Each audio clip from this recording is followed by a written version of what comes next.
Bonjour.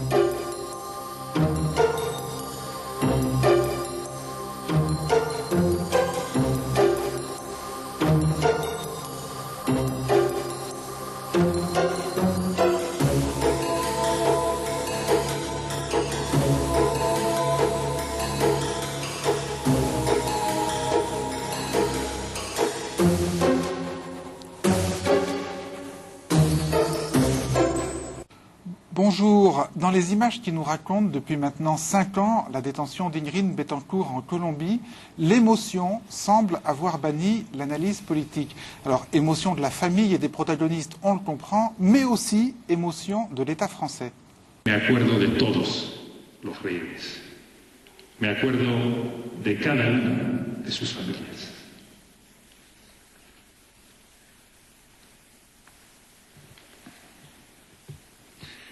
Me acuerdo de la que fue, mi amiga,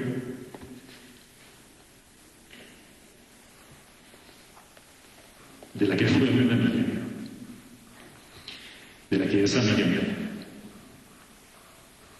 Me acuerdo de Ingrid Betancourt. Alors que le film semble s'être accéléré depuis l'élection de Nicolas Sarkozy, quelle réalité complexe se cache derrière les images apparemment simples de l'otage héroïne détenue par les guérilleros? Avec nous sur ce plateau, 3 invités.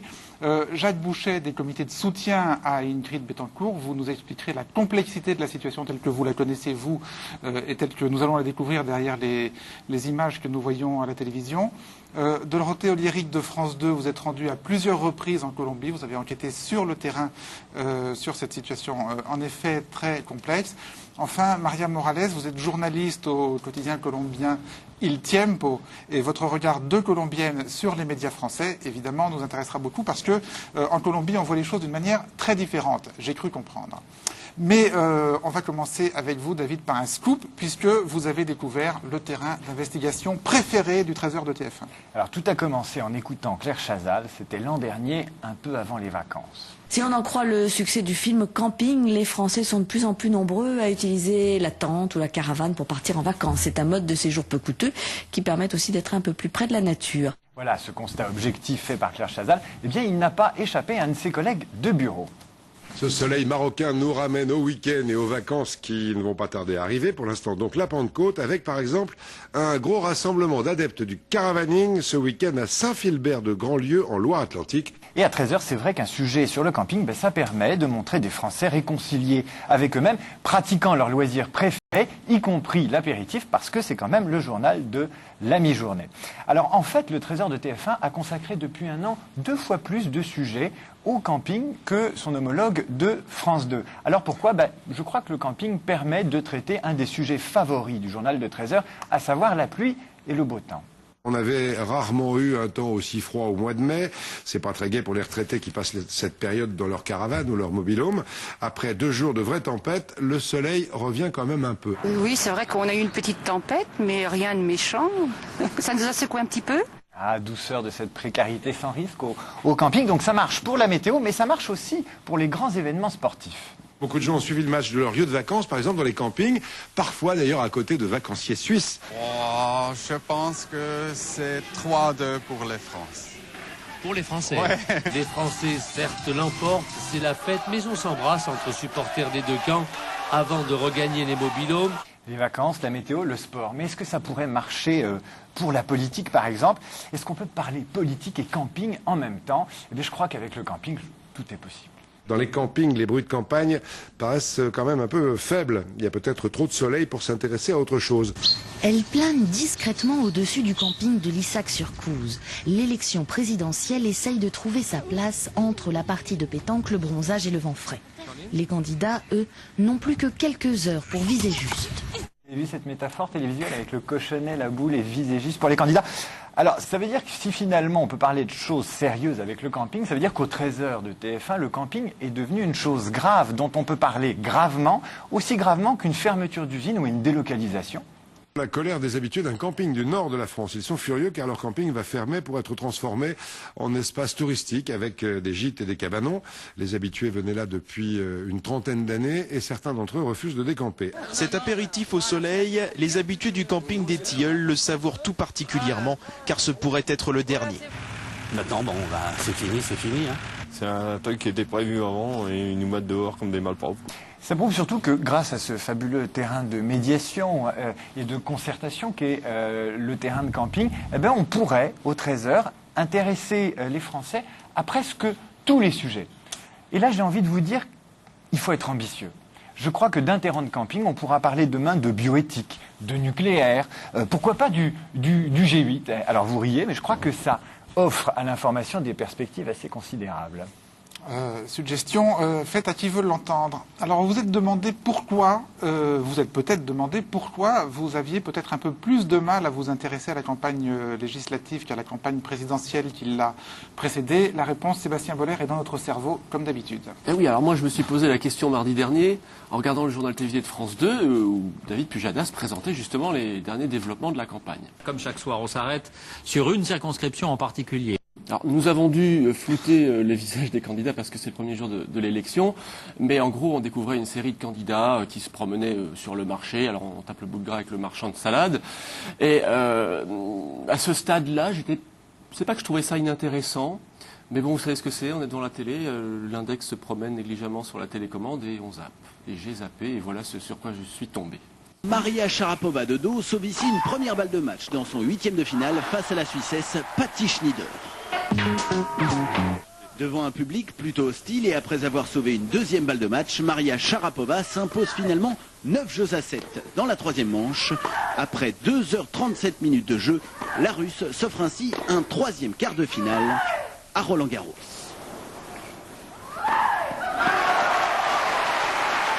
Alors là, vous vous doutez bien que cette émission impossible pour retourner chez Pujadas et les législatives, non pas que ce soit spécialement Sharapova, c'est vrai qu'elle est jolie, mais avec Nadal, ça me faisait la même chose, j'étais scotché devant Roland-Garros. Alors je me dis quand même, c'est quand même étrange, parce qu'il y a un mois encore, j'étais vraiment captivé par la politique. Et là, ce qu'il me fallait, c'était de la terre battue, des balles qui volent, des cris, des coups droits, des revers, Roland-Garros. Question abyssale, est-ce que mon cerveau serait incapable d'encaisser coup sur coup une campagne présidentielle et une campagne législative ? Eh bien, le doute étant à peine effleuré, était aussitôt confirmé. Il se trouve qu'on a dans notre cerveau une zone cérébrale qui s'appelle la zone de la nouveauté. Et cette zone de la nouveauté, en fait, elle fonctionne comme un radar qui détecte tout ce qui se présente de nouveau dans notre environnement visuel. Et elle y dirige toute notre attention. Il est impossible d'y résister, si bien qu'après une campagne politique, il faut autre chose. Cette autre chose, c'est ce qu'il y a en ce moment sur tous les écrans, c'est Roland-Garros. Alors forcément, on se dit, si seulement cette maudite zone de la nouveauté pouvait ne pas exister. Eh bien, il arrive qu'elle tombe en panne chez tout un chacun. Il se passe alors des choses très étranges. Par exemple, vous êtes face à une situation ou une personne que vous n'avez jamais vue et elle ne vous semble pas nouvelle. C'est le phénomène du déjà-vu. Vous avez cette sensation qu'on a au détour d'une conversation en se promenant dans la rue. On se dit, cette scène que je suis en train de vivre, en fait, je l'ai déjà vécue. On ne sait pas où, on ne sait pas quand. Alors, ce qu'on prenait pour des vies antérieures, en fait, c'est cette zone cérébrale qui tombe en panne. Et c'est peut-être aussi cette sensation qu'on a avec les législatives, un vague sentiment de déjà-vu. Fidel Castro est encore vivant, Julia, et les Cubains en ont eu la preuve par l'image pendant 52 minutes. Oui, puisque ça fait 11 mois que le président cubain Fidel Castro est en convalescence dans une chambre d'hôpital tenue bien au secret. Donc les Cubains étaient privés de la présence habituelle de leur leader. On leur a d'abord rétabli l'image. C'était en août dernier, à l'occasion de son 80e anniversaire. Des images très brèves, quelques photos avec son ami président vénézuélien Hugo Chavez qui s'est rendu à son chevet. Ensuite, on leur a rétabli le son, encore une fois à l'occasion d'une autre visite de Hugo Chavez, où entre quelques accolades et puis quelques boissons, peut-être même du jus d'orange, on entendait des exclamations de Fidel Castro. Mais c'est seulement mardi dernier, pour la première fois, que les Cubains ont eu droit à 52 minutes in extenso de Fidel Castro dans une émission qui s'appelle La Table Ronde. Alors, une interview préenregistrée la veille, que le président, habitué aux opérations un petit peu plus longues, a appelée « Ma petite table ronde », où il a parlé beaucoup de Vietnam, puisqu'il a reçu récemment le leader du Parti communiste de Vietnam pendant près de 3 heures. Ensuite, il a parlé un peu de lui et il n'a rien du tout dit sur Cuba.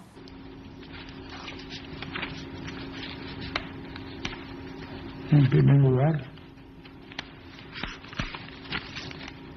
los datos son geográficos, pero debemos recordarlo para apreciar el esfuerzo. Ahora,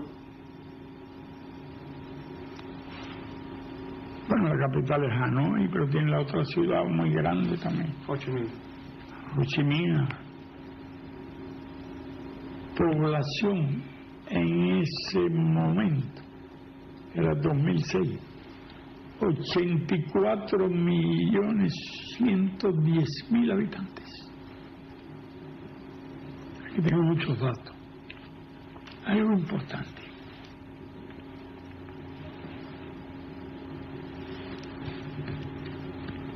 Voy a hablar primero de lo que han hecho por la población.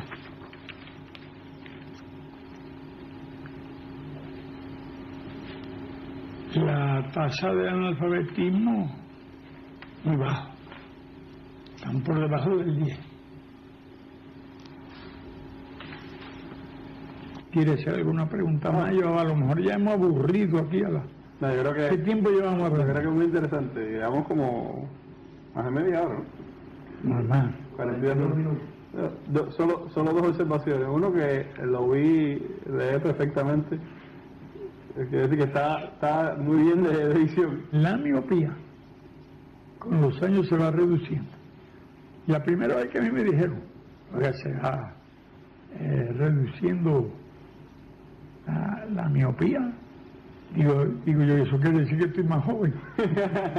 Está muy bien de ánimo y se ve muy bien. Sí, estoy haciendo lo que debo hacer. Ya no hay secreto de nada. Pues dicen el carácter secreto Estado. ¿Qué secreto Estado?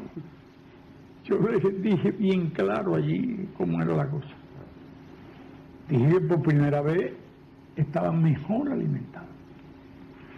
Esto se casó una prueba de una mejor alimentación. Muchísimo, yo sé que para todo nuestro pueblo va a ser una excelente noticia y un buen material también de información para nuestro pueblo. Nunca se conforma nadie con nada.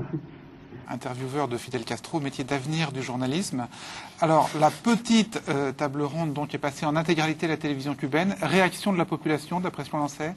Oui, en fait, ce que m'a expliqué le correspondant de AFP à La Havane, la société s'est divisée un peu en deux. Une partie de la société cubaine était ravie et rassurée de voir Fidel Castro en meilleure forme, en prononçant ses tirades un peu habituelles et puis en faisant sa gestuelle, comme ce signe d'index qu'il fait là. Donc, ils étaient ravis de le retrouver revigoré. Mais il y avait une autre partie de la société justement qui craignait ce retour en forme de Fidel Castro, et les spéculations ont repris sur son éventuel retour aux commandes. Alors son frère Raoul, qui assure l'intérim depuis le 31 juillet, a commenté avec une petite pointe d'ironie le lendemain cette prestation de son frère et a dit que maintenant il allait pouvoir travailler un peu moins. Voilà, travailler moins. Merci Yulia. On va rester sur le continent sud-américain puisque nous allons maintenant nous arrêter sur des images que vous connaissez bien depuis 5 ans, puisque vous les voyez sur les écrans français depuis 5 ans, les images qui nous racontent la détention d'une jeune femme, Ingrid Betancourt, retenue en otage dans un pays du continent, la Colombie. Et si je dis que ces images nous sont familières, c'est parce que, Maya, dans les journaux télévisés français, chaque anniversaire de la mise en détention, de la prise d'otage de Ingrid Betancourt est marqué par les journaux télévisés. C'est vrai que depuis son enlèvement, c'était le 22 février 2002, chaque anniversaire est l'occasion de produire des images pour les journaux télévisés. Dans toute l'Europe, aujourd'hui, une vingtaine de rassemblements ont eu lieu en France, Belgique, Espagne, Italie, Pays-Bas, pour demander la libération d'Ingrid Betancourt, kidnappée il y a 1 an en Colombie par les guérilleros du FARC. 2 ans après l'enlèvement d'Ingrid Betancourt par les FARC, même ferveur de Bogota à Paris, où sa famille et ses amis se sont mobilisés. C'est une journée de mobilisation pour ne pas oublier Ingrid Betancourt. Cela fait 3 ans, jour pour jour, qu'elle a été enlevée en Colombie par la guérilla des FARC, les forces armées révolutionnaires. Voilà, alors pour la 4e année, il y avait même un petit logo dans l'écran. Et alors c'est vrai que pour faire des images, il y a bien sûr toujours les manifestations avec en première ligne les enfants d'Ingrid Betancourt, Mélanie et Lorenzo, qui portaient dans les bras l'effigie de leur mère. Alors les images, ce sont aussi les portraits géants qu'on accroche sur les façades de l'hôtel de ville ou qu'on accroche sur les grilles de l'Assemblée nationale ou encore sur celles du Sénat. Mais alors le dernier en date, c'était sur le front fronton du Palais des Festivals à Cannes. Alors, il n'est pas très visible, mais il est là-haut. Et puis, il y a aussi les lâchers de pétales de rose dans la Seine, ou alors le plus traditionnel, le lâcher de ballon blanc, voilà, qui fait toujours une jolie image. Mais d'année en année, il a fallu varier un peu ces images avec des symboles, des silhouettes noires qui représentent des otages sur lesquels on vient coller des petits messages d'encouragement et de soutien, ou alors autre symbole, on rebaptise la place de la Colombie, place Ingrid Betancourt, avec le soutien de personnalités, des personnalités qui s'engagent, comme par exemple Renaud qui avait écrit une chanson pour Ingrid Betancourt, chanson qu'il a été invité à chanter sur les plateaux de télévision. 3 années dans la jungle, écoutez, bâillonner, avec ses porte-flingues devenus des geôliers. Voilà, alors ces comités de soutien à Ingrid Betancourt qui organisent toutes ces manifestations qu'on voit là dans les JT année après année, vous en faites partie. Alors, il y a un problème traditionnel qui se pose dans le cas des prises d'otages, et de savoir s'il faut les médiatiser ou pas. C'est que d'un côté, évidemment, comme ça on n'oublie pas, mais d'un autre côté, on peut se demander, est-ce qu'on ne fait pas monter le prix de l'otage aux yeux de ses ravisseurs? Est-ce que vous vous êtes posé cette question? Tout à fait, et puis vous pouvez même trouver la réponse d'ailleurs sur le site betancourt.info. Je dirais on ne se l'est pas posé dans les premiers mois, parce que dans les premiers mois, ça a été un élan du cœur, c'était une réaction par rapport à ce qu'est notre culture en France, mais même à l'étranger, dans les démocraties. Cette femme enlevée, ça nous paraissait d'abord une erreur et ensuite un gâchis énorme.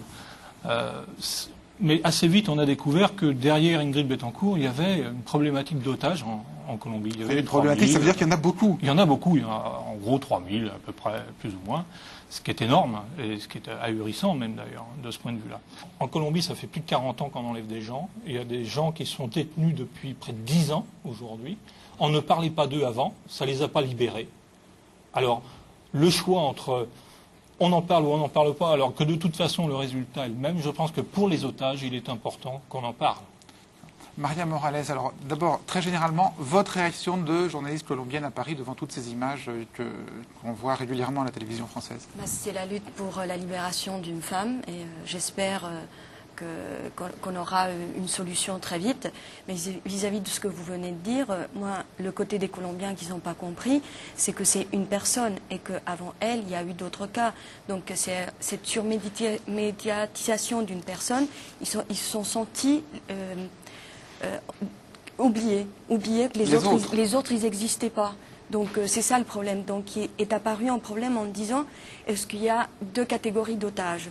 Les otages internationaux avec un passeport et les autres. Et alors ça, il me semble que ça s'adresse plutôt à la télé française. Donc est-ce qu'il y a un 2 poids 2 mesures, passeport français, une du 20h, et 3000 Colombiens sans passeport français, on n'en parle pas? Cela dit, c'est vrai qu'il y a deux types d'otages. Il faut quand même les séparer. Il y en a 3000, mais il y a 56 otages dits politiques, dont fait partie Ingrid Betancourt. Et le reste, ce sont des otages, en espagnol, on dit extorsivos, c'est-à-dire contre rançon.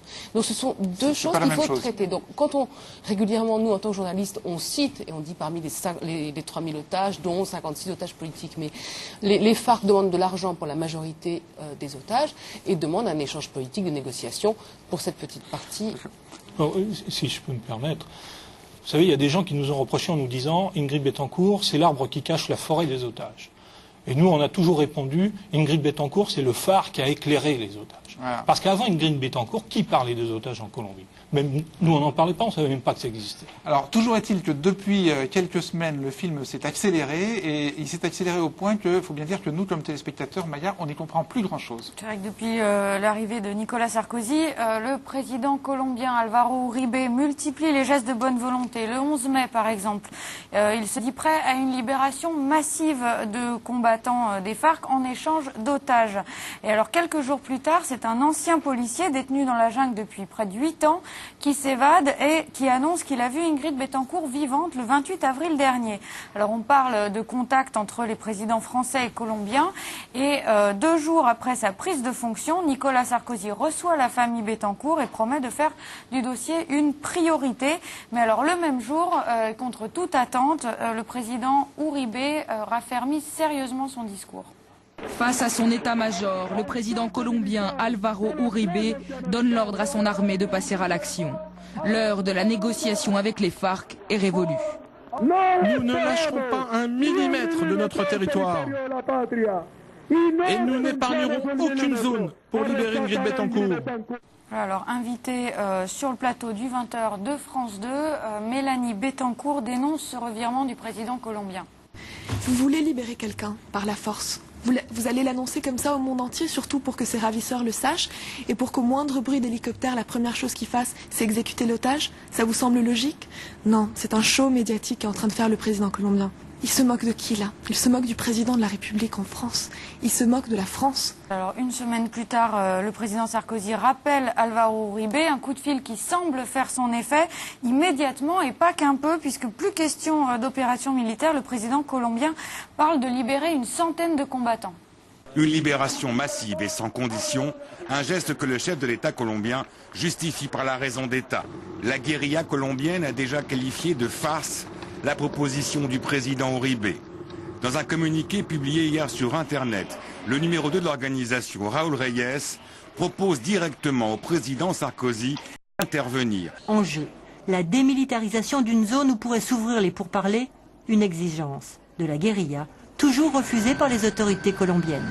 Voilà, ça semblait plutôt mal parti, mais alors la semaine dernière, nouveau coup de théâtre. Non seulement Uribe sort 121 combattants repentis de prison, mais libère sans aucune condition un membre important des FARC. Et alors nous, on a de plus en plus de mal à suivre. Prison de la Dorada, à 200 km de la capitale, Rodrigo Granda, l'homme avec un sac à dos, est conduit sous bonne escorte vers un hélicoptère qui l'emmène à Bogota. Le président colombien dit qu'il l'aurait libéré à la demande de Nicolas Sarkozy, dans l'espoir qu'il serve d'intermédiaire dans des négociations sur la libération d'Ingrid Betancourt. L'avocat de Rodrigo Granda, lui, semble extrêmement réservé sur ce point. La possibilité d'arriver à un accord humanitaire dans les mêmes conditions entre les deux côtés, cette possibilité aujourd'hui est au point mort. Alors, je ne sais pas si vous, de l'intérieur du combat, vous avez mieux compris que nous. Par exemple, sur le premier épisode, là, on a le cas d'un discours très dur d'Uribe qui dit « je vais intervenir militairement ». Qui correspond à quoi? Qui correspond à une attitude par rapport à la France ou qui correspond par rapport à son pays? Moi, je crois vraiment que c'est un discours pour la Colombie. Oui, il a un discours très très dur et dont il ne veut pas changer. Donc, il est peut-être prêt dès ce moment-là à avancer, mais le premier message est à son pays. Vous ne pouvez pas comprendre. C'est mais vous êtes là pour ça, pour nous expliquer. Oui, non, mais je veux dire, par rapport aux Français, par rapport aux journaux de télévision, vous ne pouvez pas expliquer l'histoire de la Colombie. Il est en train, là, il est à l'école militaire. Et il est en train d'avoir une crise, pas une crise de nerfs, il a une crise interne vis-à-vis des militaires qui sont là en train de dire, vous êtes en train de céder, on vous demande de céder, mais nous, on ne veut pas céder. C'est-à-dire que pour comprendre vraiment la réalité de la Colombie, elle n'est pas du tout simple. Ce n'est pas au journal télévisé que vous allez expliquer et voir comment ce président il a changé. Il faut se souvenir que Uribe, quand il a été élu par les Colombiens, c'était la main dure contre la guérilla. De se dire qu'il est en train de libérer des prisonniers des FARC, c'est déjà un succès ou c'est un changement radical par rapport à ce que c'était la campagne électorale d'Uribe. Non mais là, sur ce plateau, quand vous m'expliquez, moi je comprends là. Ouais. Tout d'un coup, je comprends l'image que j'avais pas compris en regardant le 20h. Et il a été réélu, donc, toujours sur cette politique de fermeté. Donc, ça explique un peu aussi ce côté très dur. Mais alors, est-ce qu'on ne pourrait pas nous expliquer ça, même dans le cadre corseté d'un journal de 20 heures, où le temps est limité, plutôt que de tout voir à travers les yeux des Français? Est-ce qu'on ne pourrait pas nous expliquer un peu de temps en temps, y compris à l'occasion d'un événement comme celui-ci, la situation intérieure colombienne, comme vous venez de le faire là? Là, en l'occurrence, on voit la réaction, c'était sur France 2, invité Mélanie Betancourt. Donc la réaction, elle est très forte, elle est très bonne, si on peut dire, dans son explication. Mais elle est fausse, ça va être, oui, elle est fausse. Mais elle part il faudrait un édito derrière pour dire, bon, écoutez, oui, ce qu'a dit Mélanie, ça d'accord, ça fait référence à ça, c'est pas possible. Donc effectivement, ce qui va vous marquer ou la compréhension que vous allez avoir va être un peu tronquée.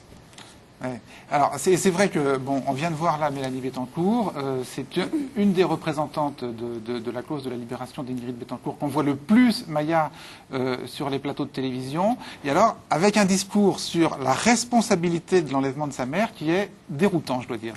C'est vrai, et en fait, c'est vrai qu'elle écoutait elle, mais pas seulement elle, tous les membres de la famille Bettencourt. Le président Uribe, donc le président colombien, porterait presque la responsabilité du maintien en détention d'Ingrid Betancourt.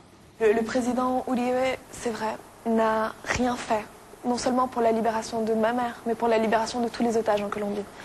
Et il a une véritable responsabilité qu'il n'assume pas du tout. Il considère que les FARC sont des terroristes, mais il dit ça, et de l'autre côté, il est en train de négocier avec les paramilitaires, qui sont un groupe d'extrême droite,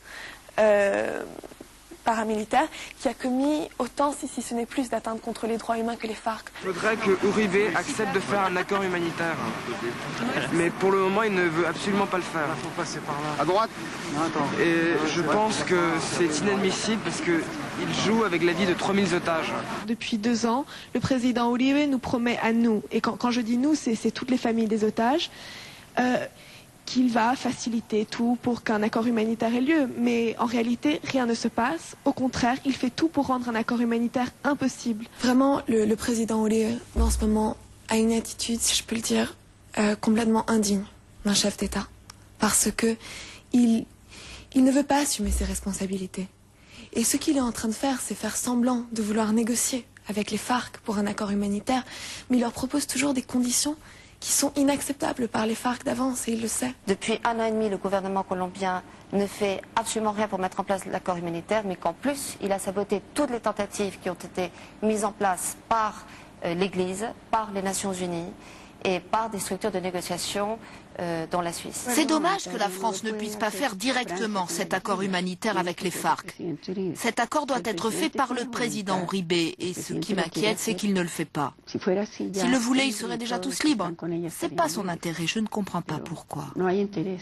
Alors par contre, lorsqu'elles évoquent les FARC, c'est-à-dire les ravisseurs, c'est avec beaucoup moins de véhémence. Si les FARC veulent, et c'est vrai qu'ils ont la possibilité maintenant, s'ils veulent prouver au monde entier, à l'Amérique latine, à l'Europe, qu'ils ne sont pas seulement des terroristes, qu'il y a quelque chose d'humain dans leur combat, eh bien, ils ont la possibilité, avec un geste humanitaire, que serait la libération de maman et Clara, de faire quelque chose.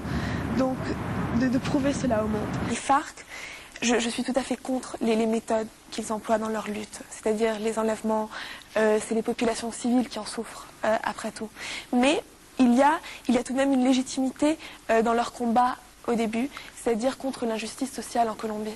Les FARC, comme vous l'avez dit, c'est une guérilla d'extrême gauche qui a pris ma soeur comme otage politique et qui exige au gouvernement colombien la mise en place d'un accord humanitaire, c'est-à-dire un échange entre les guérilleros qui sont dans les prisons colombiennes et les soldats colombiens qui sont détenus par les FARC. On attend une preuve de vie des FARC, bien sûr, et il est temps qu'ils la donnent. Il faut qu'ils comprennent qu'aujourd'hui, s'ils veulent être reconnus par la communauté internationale, s'ils ne veulent pas passer à côté d'une opportunité historique, eh bien, il faut qu'ils fassent un geste, c'est un geste fort qui montre qu'ils sont prêts à aller de l'avant pour un accord humanitaire. Je voudrais vraiment inviter les FARC à répondre favorablement parce que maintenant, avec le fait que ces pays, donc la France, l'Espagne et la Suisse, garantissent les conditions de sécurité nécessaires aux FARC pour entamer une négociation, ils ont tout intérêt à accepter. Parce que ce qu'ils veulent, au fond, c'est la libération des prisonniers FARC qui sont en prison en Colombie, comme nous on veut la libération de nos otages.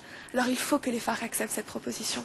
Alors, très simplement, d'abord, est-ce que vous êtes d'accord avec ce qui se dégage de ces montages, c'est-à-dire que la responsabilité principale du blocage revient au président colombien Uribe? Moi, je comprends l'attitude de la famille, c'est-à-dire que vous êtes en train... Ils connaissent les FARC, ils connaissent la cruauté des FARC, donc il faut tenir un discours que vis-à-vis des FARC puisse être tranquille. C'est pour ça. Moi, je trouve, c'est l'explication que je donne vis-à-vis de ça, parce qu'ils sont complètement coupés de la réalité colombienne. Et vis-à-vis de ça, le problème, c'est que l'image qui se dégage, c'est que le principal responsable, c'est le président Uribe. Non, mais ça veut dire que vous pensez qu'il charge délibérément Uribe pour effectivement ne pas braquer les ravisseurs d'Ingrid Betancourt? Moi, je pense que... Est-ce que c'est ça la raison? C'est à la fois ça, et puis c'est aussi le seul moyen... Si vous voulez, on a plus de moyens de pression sur le gouvernement colombien que sur les FARC, y compris la famille. Sébastien, sur ce discours de la famille Betancourt, une explication dans le cerveau? Mais oui. Moi, j'ai retenu plusieurs choses très intéressantes dans sa série d'interventions. Elle dit que les FARC, c'est pas tout mauvais, c'est aussi des êtres humains. Elle charge le président Uribe. Et à la fin, elle dit nos intérêts convergent. Elle dit tout comme les FARC souhaiteraient ça, nous souhaiterions ça. Moi, ça me fait penser directement à un certain nombre de caractéristiques du syndrome de Stockholm, qui habituellement est quand même ressenti par l'otage lui-même, qui finit par adhérer aux thèses de son ravisseur, et qui là, j'ai l'impression, est partagé par la famille. C'est la première fois que je vois ça. Je ne sais pas si elle s'est interrogée là-dessus, et je ne sais pas ce que vous en pensez. Ce serait une sorte de transfert du syndrome de Stockholm sur la famille de l'otage. Vous êtes d'accord avec ça? Oui, c'est une explication, mais je ne sais pas si c'est un choix délibéré dès le départ de la famille. Mais une information que je peux vous donner, c'est que sur place, à Bogota, la maman d'Ingrid, Yolanda Pulesio, a un contact régulier avec les FARC. Elle visite en prison des guerrilleros. Alors, moi, je ferais peut-être pareil si ma fille était prise en otage.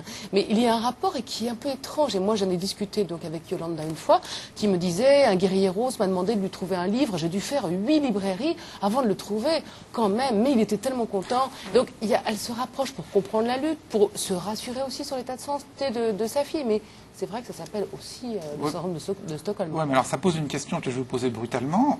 Est-ce qu'il faut continuer à inviter les Betancourt sur les plateaux de télévision, puisque au total, ce qu'on entend, c'est une sorte d'apologie des ravisseurs? Il faut prendre un petit peu... Bien sûr qu'il faut les inviter. Et puis, ils ont le droit de prendre la position qu'ils veulent. C'est leur choix. C'est peut-être aussi un choix d'ordre d'une famille politique. Peu importe, moi je respecte. En revanche, à nous de mettre quelques bémols.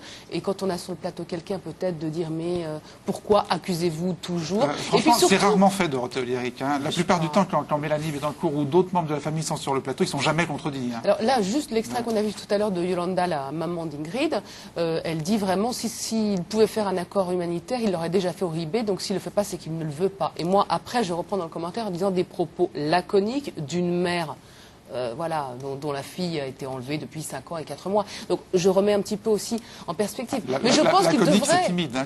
Laconique, il faut comprendre. C'est déjà pas mal. C'est déjà pas mal. David, on demandait tout à l'heure pourquoi il n'y a pas de contradiction critique au discours des proches et de la famille d'Ingrid Betancourt.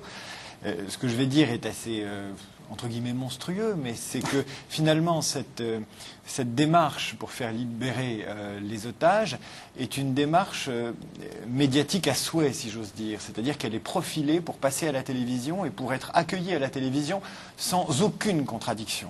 Elle est d'abord portée par des jeunes femmes, elle est ensuite événementialisée avec des opérations dont les télévisions sont très friandes. Qui est contre un lâcher de ballon? Qui est contre un lâcher de pétales? Juste à propos de la difficulté d'introduire de la contradiction sur les plateaux de télévision consacrés à cette affaire, une anecdote, Maya, qui concerne Mélanie Betancourt. Oui, un exemple avec Jacques Thomet, qui est l'ancien directeur du bureau de l'AFP à Bogota et qui a écrit un livre sorti en 2006 intitulé Ingrid Betancourt, affaire de cœur ou raison d'État, un livre dans lequel il est très critique sur le rôle de Dominique de Villepin et sur celui de la diplomatie française. Et donc Jacques Thomet n'a été invité sur aucun plateau de télévision. Jusqu'à la semaine dernière, c'était sur LCI.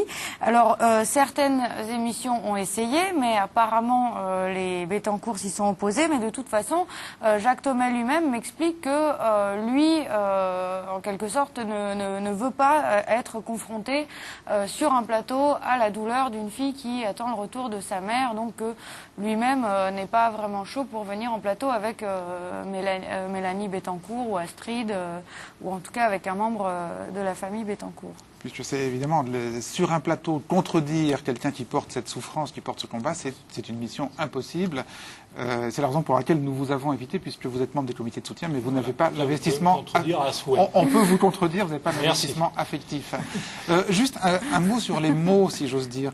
Tout à l'heure, dans le discours des Betancourt, on a entendu par exemple l'exigence d'un accord humanitaire. un accord humanitaire, on est forcément pour, tout le monde est pour. Mais qu'est-ce qu'il y a derrière ces mots? On joue toujours avec le mot accord, échange, on ne sait pas vraiment ce qu'on est en train de chercher. À la fin, ce qu'on veut, c'est la libération des otages. Donc accord humanitaire, d'après ce que j'ai compris, et pourquoi ça ne marche pas, c'est vraiment s'asseoir, et le moment de s'asseoir, c'est reconnaître de la part du gouvernement colombien l'importance des FARC.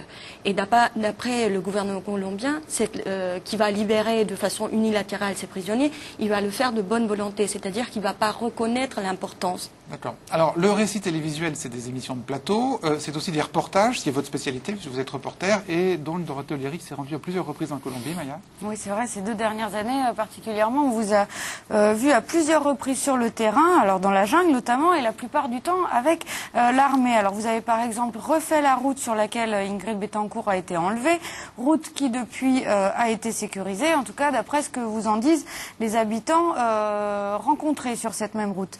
Alors vous avez également suivi l'armée dans des zones qu'elle a récupérées, qu'elle a reprises aux FARC, et à l'aide cette fois d'images tournées par la guérilla elle-même et par des journalistes colombiens proches de la rébellion, vous faites un peu le point sur ce que sont les FARC et aussi sur le nombre d'otages exacts qu'elles détiennent dans la jungle. Alors toujours aux côtés de l'armée, vous assistez aux opérations de destruction des plants de coca cultivés dans les zones rebelles, et puis aussi vous avez recueilli le témoignage d'une ancienne combattante qui a fui la guérilla avec son bébé et qui depuis vit sous la protection de l'armée.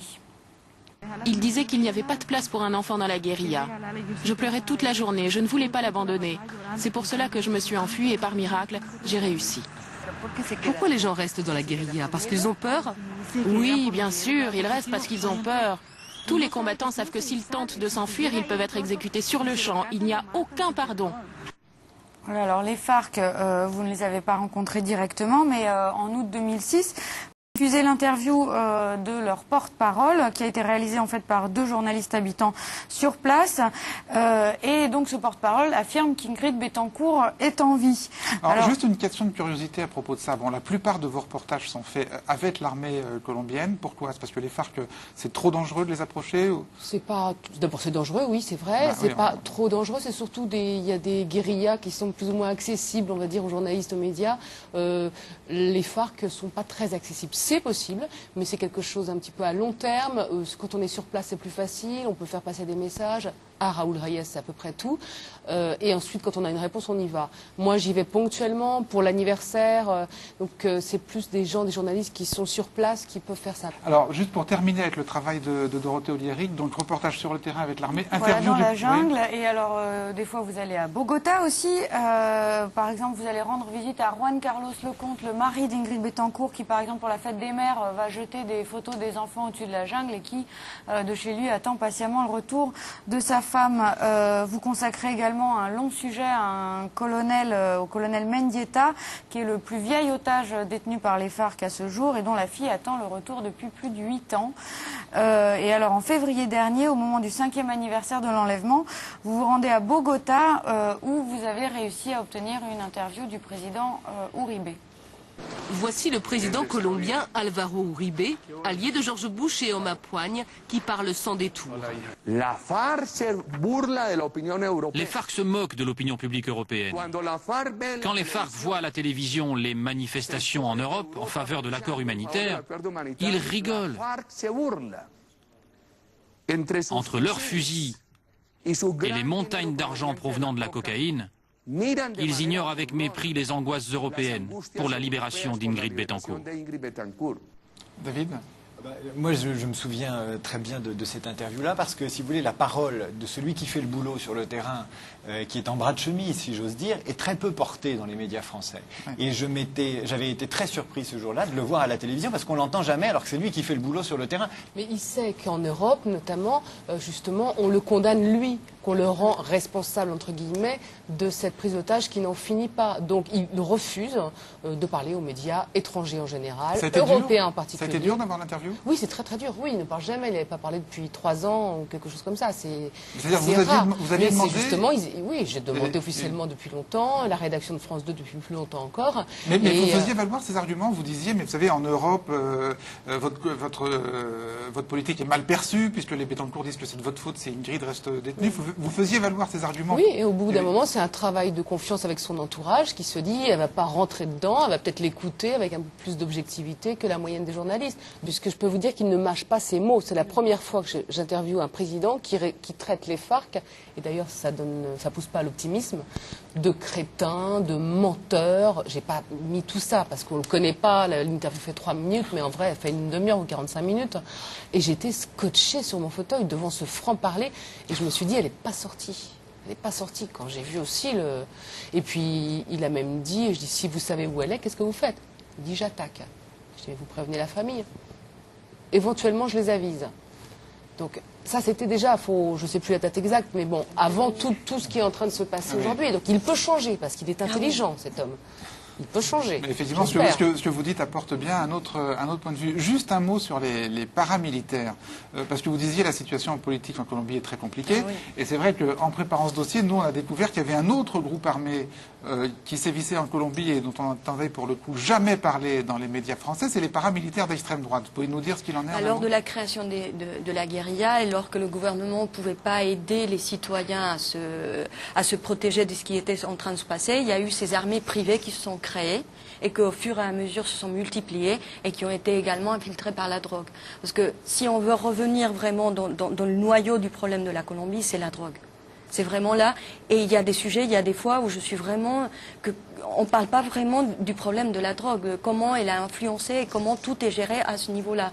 Donc les paramilitaires, le gouvernement, quand Uribe il est arrivé, il a dit « Moi je négocie avec les groupes illégaux qui font partie de la société dès le moment qu'ils accomplissent certaines conditions. » Et les premiers qui ont dit que oui, c'était les paramilitaires.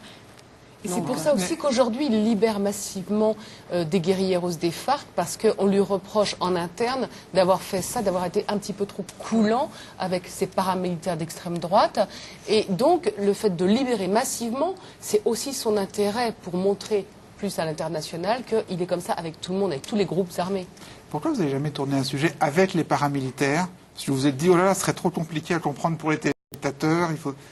Il y a de ça, sur le scandale qui touche des membres du Congrès, qui ont des liens avec ces paramilitaires. Maya, vous demandez dans la rue quel est le nom du président colombien. Dans la rue française. Dans la rue française, là, où vous y allez une demi-heure, c'est pas sûr que vous reveniez avec une ou deux réponses positives. Donc, alors, mais c'est à vous de le rapprendre, justement. La sœur, oui, mais justement, déjà, en faisant cette interview de 3 minutes aux 20h, j'étais pas convaincue, j'étais pas convaincue d'y arriver.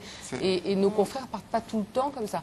Et donc, alors, rentrer dans le détail, effectivement, de ce qui n'est pas facile à filmer, il y a des procès de paramilitaires d'extrême droite, on ne peut pas tourner. J'ai demandé si on pouvait les interviewer en prison, on m'a dit non. Donc, j'essaye quand même, et quand je propose à ma rédaction, je dis oui, il faut faire les paramilitaires. Ils disent, Alors, après la Colombie, je voudrais qu'on termine maintenant par une autre image qui est celle de l'otage elle-même, Ingrid Betancourt, et là, les médias français l'ont raconté sous un jour, on peut dire, relativement magnifique.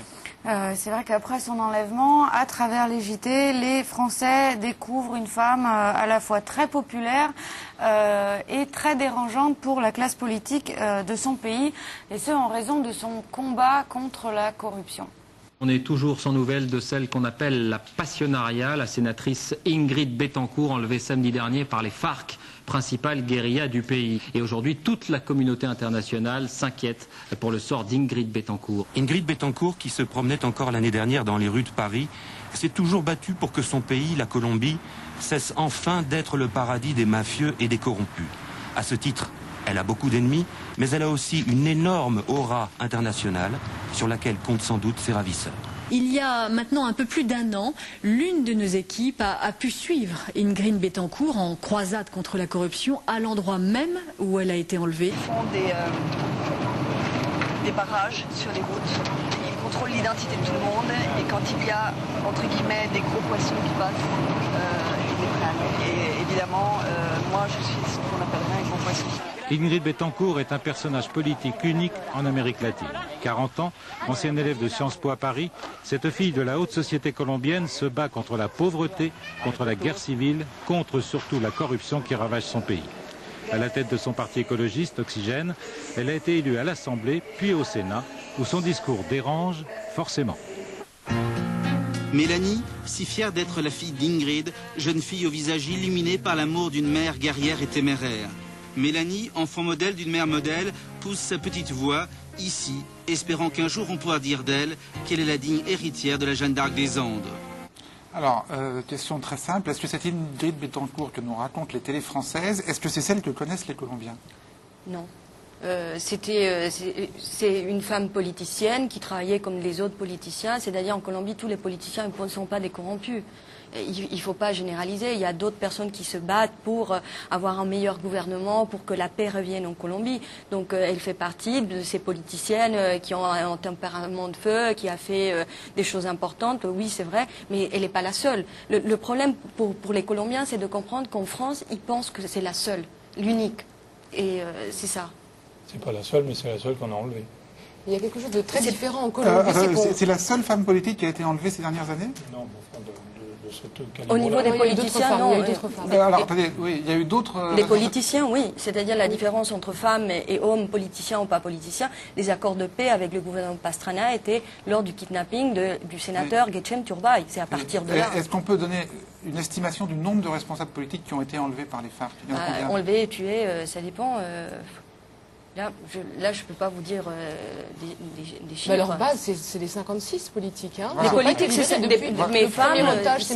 Il y a eu l'épouse d'un gouverneur qui avait été nommée maire. Et justement, son sort s'est joué parce que son mari l'avait poussée à avoir une responsabilité politique.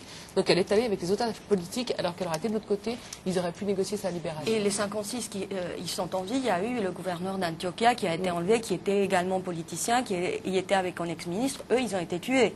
Donc, au niveau des chiffres, par rapport alors, sur le portrait d'Ingrid Betancourt. Oui, alors Ingrid est perçue un peu différemment par les Colombiens. Et ça, c'est ce que m'a raconté son mari, Juan Carlos Lecomte, qui est donc de nationalité colombienne, qui est marié depuis 11 ans avec elle. Et il me dit, on est très maltraité par la presse colombienne, qui reproche toujours à Ingrid de s'être jetée dans la gueule du loup. Voilà, des mots qu'on ne dit pas ici, qu'on n'a pas le droit de dire, qui ne sont pas politiquement corrects. Que vous avez gardé dans votre sujet?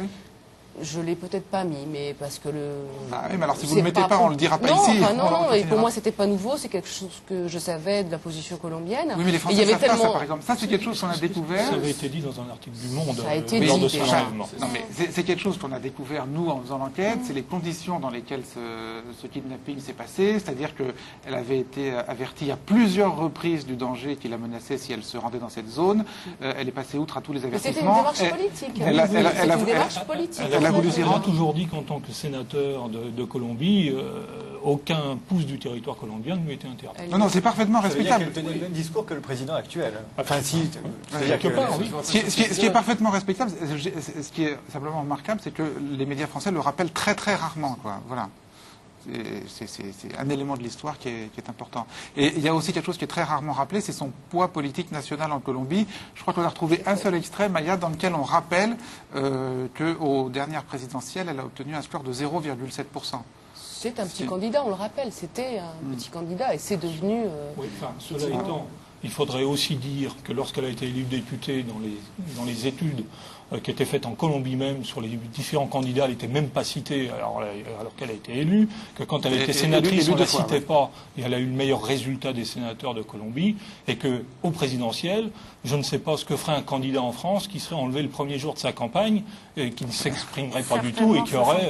je veux dire, vous, en tant qu'électeur, vous avez voté pour quelqu'un qui sera absent, c'est quand même difficile. Alors, juste à propos donc, je crois qu'on ne peut pas tenir ça pour un résultat. Alors, juste à propos de ces deux élections, puisque vous avez raison de le rappeler, elle a été élue députée puis sénatrice. Oui. Moi, il y a des images que j'ai découvertes en préparant cette émission, c'est les images de sa campagne. Donc, on la voit dans les rues de Bogota, d'abord distribuant des préservatifs aux passants. Oui. Et alors, mais ça, on peut comprendre. Pour se préserver de la corruption, oui. Pour se préserver de la corruption. Oui. Bon, et alors ensuite, distribuant du Viagra. Elle a distribué du Viagra. Pour redresser le pays, oui. Bon, ça, c'est sa police. Pour redresser le pays, mais ça, c'est ça. Nous, on n'a pas de commentaire à faire là-dessus. C'est une campagne qui lui a été inspirée, d'après le livre de Jacques Thomet qu'on voyait tout à l'heure, par des communicants français. Moi, je ne suis pas communicant français et les comités non plus. Qu'est-ce qui vous a déterminé personnellement à vous engager dans ce combat, vous personnellement? Moi, tout simplement, comme beaucoup d'autres, c'est l'émission des Racines et des Ailes, où on a découvert le fameux reportage de cette émission-là, où j'ai trouvé que c'était un personnage politique qui était rafraîchissant. Rappelez-vous un peu le contexte de la politique française de l'époque, c'était pas terrible. Et on trouvait là un discours, un engagement qui redonnait toutes ces lettres de noblesse à la politique avec un grand P, ce qui n'était pas le cas à l'époque en France. Donc il y a un moment donné où quand vous voyez des choses, vous savez, vous êtes du métier, vous nous en servez des trucs sans arrêt, des morts, des machins, de la corruption, en veux-tu, en voilà à toutes les heures. C'est vrai qu'on voit passer défiler ça, puis il y a un moment donné, on fait un arrêt sur image, c'est le cas de le dire, et on dit, je vais faire quelque chose. Alors les uns, c'est la Croix-Rouge, les autres, c'est les enfants en Inde. Il se trouve que moi, et puis un certain nombre d'autres, ça a été sur Ingrid Betancourt. Et en plus, on a découvert un pays. On a dû, vous savez, même dans notre communication, changer très vite notre discours. Parce que dans les réunions publiques, il est clair que la Colombie, ça ne se résume pas aux otages et à la drogue. La Colombie, c'est quand même un peu plus passionnant que cela. Et comme merci de le rappeler à Maria Morales. C'est rassurant parce que non, mais par rapport à la télé française... moi, j'utilise souvent dans les réunions publiques auxquelles j'ai participé, je dis ramener la Colombie au problème de ses otages, ce serait au fond ramener la France à ce problème de banlieue. C'est important, c'est grave, mais ça ne représente pas tout le problème, toute la problématique du pays. Le problème, c'est qu'il n'y a pas de changement. Moi, je ne peux pas vous dire, on me dit la Colombie, est-ce que tu as un parent otage, est-ce que ton père il est narcotrafiquant, etc. On redevient que ça. Et puis après, on me dit, mais vous voyez, c'est un sujet qui vend. Je dis, ah bon, le malheur des autres, ça vend. Oui, mais en même temps, c'est vous-même qui rappeliez au début qu'il y a 3000 otages en Colombie. Donc, c'est pas totalement illégitime qu'on vous pose la question. Oui, que la question, elle est posée, mais je trouve que le temps, il est nécessaire et on a un espace pour expliquer ce qui se passe et pourquoi ils sont otages, qu'est-ce qui s'est passé. Pas l'idée de savoir le côté vraiment de l'arme. Est-ce que tu as un parent qui est otage ou un oncle? C'est vraiment le côté dramatique et utilisé pour l'image, pour vendre. Oui, David. Ça pose encore la question de la personnalisation des grandes causes. C'est-à-dire que quand on regarde les causes qui sont médiatisées volontiers, elles ont un visage. Et là, en l'espèce, remarquable visage de la mère, de sa fille. Je vais reprendre un exemple. La campagne de la Croix-Rouge, il y a 2 ans, était incarnée par Adriana Carambeu. Et quand on compare, par exemple, avec le Darfour, vous vous apercevez qu'aucun visage ne porte la cause du Darfour. Georges Clooney. Pas véritable. Pardon? Georges Clooney. Oui, c'est très récent. Il vous a moins frappé que... Il m'a moins frappé. Non, mais c'est pas ça. Il m'a moins frappé parce que c'est tout récent. Je veux dire, le Darfour, ça fait quand même quelques années que le problème se pose et il n'est pas aussi bien incarné par une personne. Et je pense que c'est ça qui compte aujourd'hui dans les grandes causes à la télévision, c'est qu'il faut être en mesure de raconter une histoire et pour raconter une histoire, il faut des personnages. Mais une population, ça marche pas. Mais ce qui va dans votre sens, c'est qu'effectivement, on parle davantage du Darfour depuis qu'il y a Georges Clooney. Oui, vous vouliez dire quelque chose? Ça me faisait juste penser à une phrase que je lisais hier dans un article écrit par un statisticien américain, je ne me souviens plus de son nom, il disait la mort d'un homme c'est un drame, la mort d'un million de personnes c'est une statistique. Et c'est un peu comme ça qu'on a tendance à voir les choses, et c'est vrai ce que tu dis sur la personnification, c'est ça qui crée l'attachement et c'est ça qui crée le côté dramatique qu'on ne perçoit pas à travers la situation de 1000, 3000 personnes. De toute façon, oui, c'est vrai, nous il faut qu'on le reconnaisse, on le reconnaît humblement, sans l'enlèvement d'Ingrid Betancourt. Il n'y aurait pas eu de comité. Mais sans l'enlèvement d'Ingrid Betancourt, vous nous le disiez, vous-même, vous ne seriez pas engagé pour les otages colombiens. De toute façon, on ne savait même pas qu'il y avait des otages en Colombie et qui en parlait, pas la presse non plus. On l'a dit. Merci à tous trois d'avoir tenu ce débat sur notre plateau. Arrêt sur image revient dimanche prochain, 12h40, pour notre dernière émission de la saison. À dimanche prochain.